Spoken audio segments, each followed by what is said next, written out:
Maple Leaf expands into plant-based proteins, British Columbia plans to phase out gas-powered vehicles, and we update you on the latest polling data. I'm Marco Perri. Welcome to the Perri platform.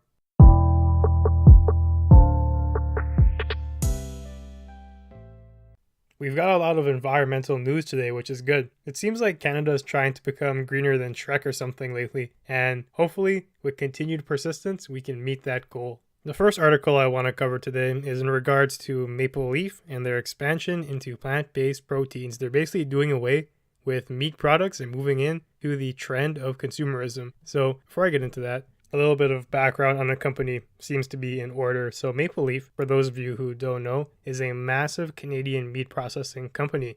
They make hot dogs, hamburgers, steaks, basically anything you'd put on the barbecue. And now they've become victim to the power of customers, which is a good thing in this case. They realized where the trends were going, which was customers wanted to be more health conscious, more environmentally sane. And as a result, they are moving away from meat products and going towards things that were made from plant-based proteins like tofu, beans, stuff like that. And so Maple Leaf, in order to not lose market share, had to adapt. And this is the power of consumerism. In this case, it's making a massive company like Maple Leaf look at the wants of the customer base as a whole, and now they're making changes to meet those needs. So back to the article. Today, Maple Leaf Foods announces that they are investing $310 million to create a new plant dedicated to these vegan-based meats, and it's going to be located in Indiana. It's going to be able to double their capacity to create these plant-based protein foods.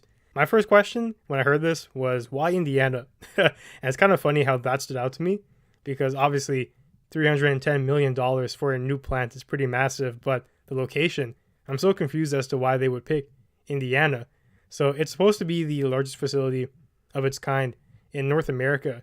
But given that Maple Leaf is a Canadian company, it would have made a lot of sense for me if they kept those jobs and invested in Canada instead of trying to outsource it. So they actually came under fire for this. It was kind of a betrayal of sorts, you could say, not giving Canadians access to this plant directly, which would have helped spur the economy by providing jobs and stuff like that. So it's unfortunate that they've chosen to give it to the United States, but at the same time, it's still a plant that we're going to be able to benefit from indirectly through the increased capacity and the production of more of these products. Apparently, their newer products made with these plant-based proteins are supposed to look like meat, taste like meat, and they deliver similar protein values as well. So if all that's true, I'm with the movement. I can't really think of any other reasons why you would have for not wanting to shift over to these products, which are healthier for you and better for the environment. If it tastes like meat, if it looks like meat, and you're still getting your protein, I guess the only reason why you might have for not wanting to switch is if you enjoy the process of killing animals or something like that. Well, obviously I'm joking. There's a couple of reasons why you might still want to stick to meat, but the positives are starting to mount up, and because of that, a lot of the general consumers are going to want to be able to shift over now, and Maple Leaf is getting ready for that by buying this plant and increasing their capacity so they can meet the demands of these things. And recently, I actually had a veggie burger. If nobody told me that it was plant-based, I wouldn't have known. And I was shocked to realize like this is how far we've come. Because I feel like back in the day, a couple of years ago, like veggie burgers got a bad rap. People used to think they were trash and they tasted like cardboard or something, but they've come a long way. Honestly, it's pretty good.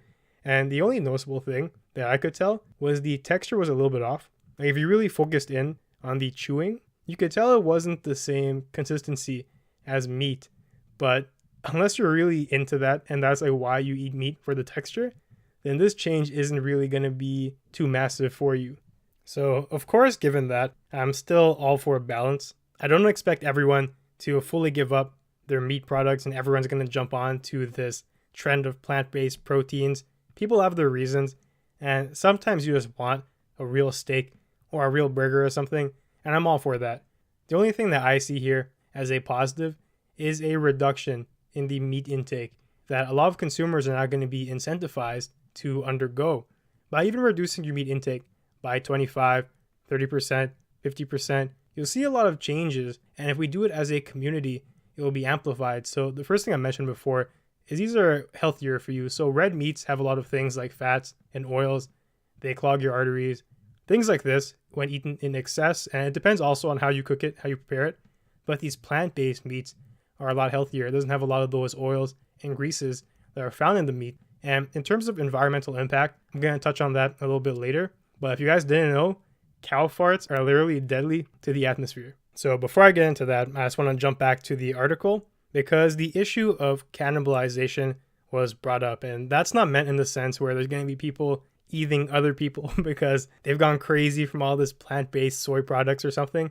It's meant in the sense where Maple Leaf has a product line, which is meats, hamburgers, hot dogs, and stuff like that. Now they're introducing a plant-based meat, which will probably cannibalize the sales, which means it's going to take away from their other industry. So how did Maple Leaf respond to that? I thought it was a pretty good answer, actually. They said that they don't care if that's what happens. Their job is to meet consumer needs. And that goes back to my whole power of consumerism thing I mentioned before. People don't really realize that as consumers, there's so much power that we hold, especially when we band together. Maple Leaf needs you so they can make money and get profit. That's what they exist for. If they're not getting money because we've changed what we expect of them, they're going to have to adapt. If we hold them to a higher standard, companies will need to adapt or else they're going to die off. And that's one of the beauties of the system we have. But it requires cooperation on a grand scale, which is hard to get sometimes. But as you can see in this case, it worked. This trend has become concrete and now things are changing in their favor. Now, back to the environmental impact. So according to the New York Times, in America, 42% of agricultural emissions comes from animals. And from that 42%, 2/3 come directly from cows, buffalo, and sheep. Those three animals contribute over 2/3 of the emissions. Those farts are really damaging. And that's not only the one thing, like the methane. There's other elements to raising the animals, giving them all the nutrients, food, and water that they consume, which take a toll on the environment. On top of that, the land that you need to raise them. So obviously that 42% is going to decrease the more that we move away from using live cattle. And that in turn will reduce the emissions that we produce as a country. So overall, this move is good for not only your health, but the world as a whole. And like I said, if these meats are coming out and it tastes like the real thing, it feels like the real thing, it looks like the real thing, there really isn't too many reasons why it doesn't make sense to make that switch. So overall, I applaud Maple Leaf for this. The only thing is I wish they would have kept that plant in Canada. That would have made this an A+ move. Now it's only like a B- or something, but still, they deserve applause for it. Our next story today has to deal with British Columbia. They introduced a law that's going to require cars and trucks sold in 2040 to be zero emission producers. Basically, in other words, it means that gas-powered vehicles are no longer going to be able to be sold in 2040. So that's a pretty big move, actually. As you can tell, it's a major push to get consumers into the electric car industry. And one thing to note, it's only for newly sold cars. If you have a legacy vehicle or a car that you purchased prior to 2040, you're still going to be able to drive it. It's not like they're going to be going around to communities and confiscating your vehicles. It's only a move to begin a trend of stopping the sale of these cars. So you can always grandfather in a gas vehicle, but going forward after 2040, you won't be able to purchase one from a dealer anymore. This bill is going to take a rollout approach, which means that it's not just going to hit full force in 2040, it's going to slowly accumulate. So by 2025, they want to reduce or increase sales of zero emission cars to 10%. By 2030, they want 30% of car sales to be zero emission vehicles. And by 2040, they want 100% of car sales to be zero emission. And this is all part of the BC government's Clean BC program, which they dedicated $902 million to cut greenhouse gases. This is one of the initiatives that they've gone forth with within that plan. I think this is in line with the trend of consumerism as well. A lot of people are moving slowly into that direction. There have been a couple of barriers, though, that stand between full-on adaptation of electric vehicles, and these issues need to be remedied by 2040, or else there'll be some major drawbacks to having everyone be required to purchase an electric vehicle. So the first one of those, affordability. Right now, these vehicles are quite expensive. A report from Bloomberg estimates that electric vehicles will be the same price as gas vehicles by 2025. If that projection holds true, then electric vehicles will obviously have the upper hand, but we need that estimate to come true. By having these vehicles be so expensive, it's going to hinder the consumer's ability to even get a vehicle, which means that pricing is a major thing that has to be taken into consideration. So hopefully the Bloomberg estimate is correct, and just from that alone, we'll see a massive shift, whether or not you're forced to get an electric vehicle or not, because pricing is honestly one of the major barriers that exist right now. Second is the ability for batteries to perform in the cold. So a lot of people are unaware of this when they first purchase an electric vehicle, but when batteries get cold, the range on them tends to go down. So when you fully charge your battery, you can make, for example, 350 km on one charge. But as the battery gets cold, it can't produce the same output. So your range goes down. And for some people, that is a major negative, especially if you're doing like a road trip or you have a long commute or something like that. And this has been a major issue in Canada because, as you guys are probably well aware, it gets really cold here sometimes. So manufacturers have already started to tackle this. They've made some strides in terms of insulating the battery and making sure it stays warm so the outside climate doesn't affect how far the vehicle can progress. And as long as that's tackled, then it will increase the viability of these vehicles in Canada. In addition with, obviously, as time goes on, the range will probably expand on these batteries because right now it's still pretty early technology. They're going to sort out the kinks in that. And by the time 2040 rolls around, you can only imagine how far these vehicles would have come. So the third is accessibility to chargers. So obviously, if you've gone out to major malls or something, there's a lot of electric vehicle chargers that are placed there. But sometimes when you go out into the city or more rural areas, there's no chargers to be seen. So obviously, they're going to need to start implanting a couple of those in order to make sure that by 2040, people are able to charge their vehicles in very convenient places and they're not having to go out of their way to get a quick fill up. Because if that's the case, then the convenience of driving is going to take a major nosedive. That's a pretty easy one to remedy though. The one thing that I can predict is that currently a lot of the Tesla chargers are free. By the time these things are mass adopted, you're going to have to pay. That's just going to come with it. So the final thing people need to be mindful of is the economic implications of this move. I think everyone is in agreement that currently in present day Canada, gas and oil are major industries. And as we move away from those things and into more sustainable energy, that's good for the long-term environment and for humanity as a whole. But there's going to be short-term consequences for employment and the industry. So those are things that have to be accounted for. And it's honestly good that the bill has a warning period of 20 years. So it's 2020 now, roughly. And by 2040 is when it's going to be a full-on adaptation of these vehicles. So it's basically signaling to people to get out of these industries and get retrained in a different set of skills. So when this time comes around where your industry will be effectively dead, they won't be completely blindsided. They would have had time to adapt and find new ways to provide for themselves in terms of employment and stuff like that. And the economy itself also has time to shift towards other means of energy and production to offset the cost of this change. So oil companies can probably look into building electric plants or something like that, get into batteries, start building wind farms. It gives an incentive to companies to start making changes now so that they are better prepared for the trends of the future. And they've outlined clearly where exactly they're going with this, so it won't be any surprises. If these things can be accounted for, this overall should be a positive change for the people of British Columbia. And I wouldn't be surprised if the rest of Canada also adopts a similar law where they start to phase out gas vehicles by a certain date. Now let's move on to a little bit of politics. Yeah, I know, everybody's favorite topic. So the latest polling data comes out courtesy of the Star, and they randomly sampled about 1,600 Canadians. The margin of error for this is 3%, and the confidence level is 95. So that's a lot of math jargon. Basically, what it's trying to tell you is that the statistic of the poll will apply to Canadians within 3 percentage points 95% of the time, aka it's pretty accurate. So from this poll, 42% of people support the Conservative Party, 29% support the Liberals, and 12% are in favor of the NDP.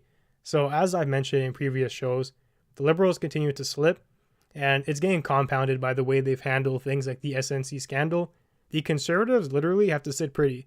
Their numbers are going up and they haven't done much. Like all they've done is troll Trudeau really, And as a result, the numbers are going up. So the rest of the voters who didn't support the Conservatives, Liberals, or NDP, they're either undecided or voting for another smaller party. And another interesting thing that was found within the survey is that 60% of people disapprove of Trudeau's job performance as PM.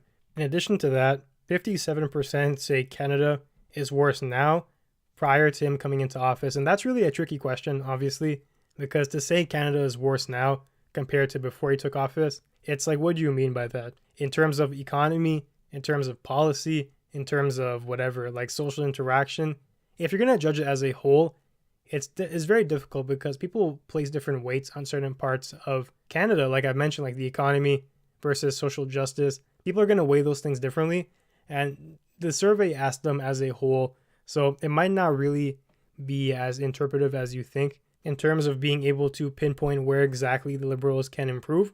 But it's still a good benchmark for people's general sentiments towards the current government. And the majority of people feel like Canada is on the downward spiral. So that's a very, very negative narrative to have going into the elections. So these were some pretty bold claims that the article was able to uncover. One thing we know for sure is that obviously it's not looking good for the Liberals right now. But at the same time, this race is far from over. It's still very, very early. The parties have basically yet to even begin bringing out the big guns of their campaign. So we haven't seen fully what the Liberals have in store. So it's still anybody's race, but the Conservatives have a massive lead. It wouldn't be wise for them to disregard the competition though, because anything can happen. And honestly, they're one scandal away from losing their lead as well. So enough on that. Let's move on to something different before we get to our last story of the day. I'd like to give a special viewer shout out to Rashad. Thanks for writing in and thanks for your comments. One part of your message that I really liked was, I have to help keep the youths informed. I got you. It's my job.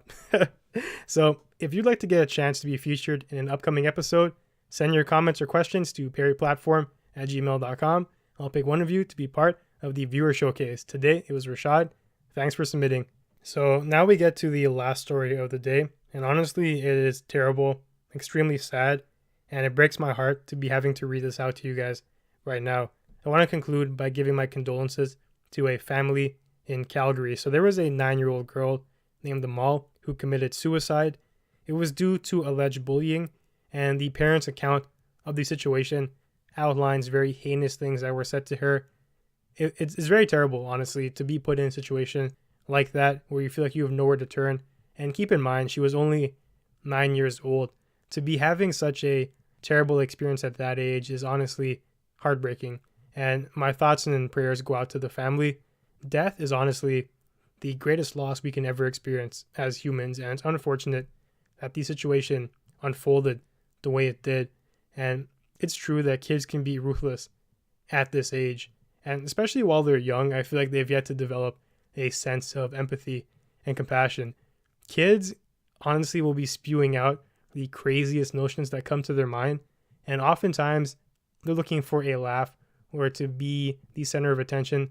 So sometimes that comes at other people's expenses, especially if you're not with the in crowd. It's easy to get picked off, and it seems like that's what happened to this girl here. And obviously, teachers need to play a bigger role in terms of oversight. They need to ensure that things don't get to this extent.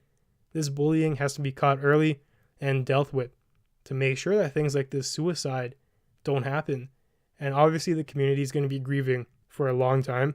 The school board has to reevaluate just exactly how they deal with bullying, because the procedure is obviously flawed to let something like this happen in the first place.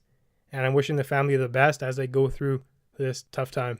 And before we conclude, I would just like to extend my hand. If anyone's ever going through a tough situation and they need someone to talk to, you can always contact me. You know my email. You can comment on YouTube or wherever you find me. Feel free to have a conversation, because oftentimes a lot of people just need that. They need to have a talk. They need someone to vent their emotions to, someone who can understand. So, of course, if any of my viewers, even if you're not a viewer, feel free to give me that shout if you ever need it. So that about does it for today's episode of the Perri Platform. Thanks for joining me. I'll see you soon.